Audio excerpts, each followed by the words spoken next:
Bookstore clerk kicks poor old lady out. Owner sees it on security camera. A bookstore clerk kicks out a poor woman who hangs around the shop reading books and is astounded when his boss unexpectedly runs out of the store after her.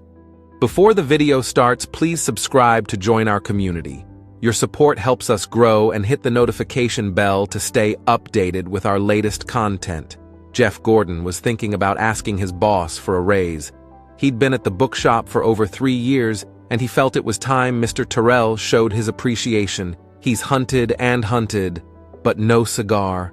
Then something caught Jeff's eye. A familiar figure was walking through the door, and she gave Jeff a brilliant idea. He'd show his boss how valuable and proactive he was. He'd kick the freeloader out of the store. The freeloader Jeff had decided to target was a lady in her late 60s who dropped into the shop every single afternoon and spent 2 or 3 hours reading and browsing through the stacks. Marjorie Brooks had been coming to the store for over a year now. She was a former high school English teacher, and shortly after retirement, her husband George had been diagnosed with prostate cancer. An act of kindness can change a life. Over the next 2 years, they had fought for his life, while the medical bills gobbled up their savings. As a last resort, Marjorie had sold their house, and after George passed away, she found herself living in a tiny, ramshackle apartment. It was all she could afford on her pension, and what she received barely stretched to the utility bills. And food books were a luxury she simply could not afford. So she treated herself to a daily browse at Tyrrell's bookstore. It was one of the few pleasures she had left, but Jeff was about to take it away from her.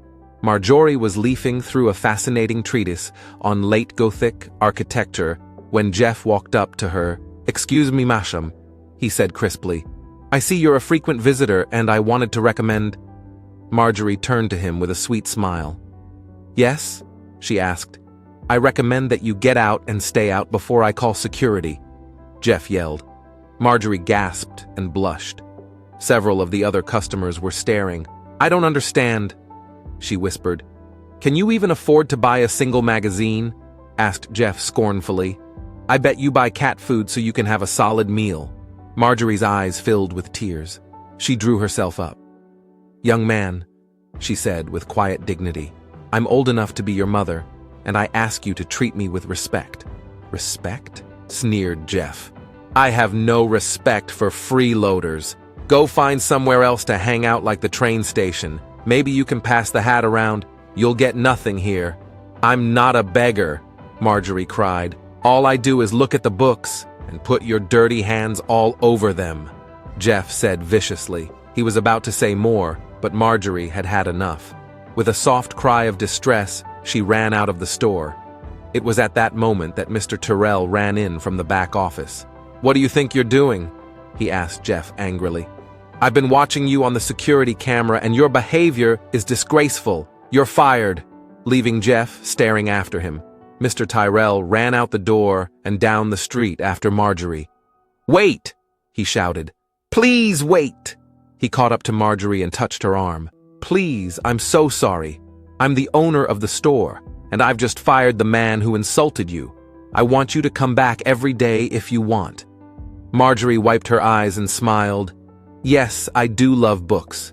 She said, "I was an English teacher, you know, and seeing kids discover the world through books was my greatest pleasure.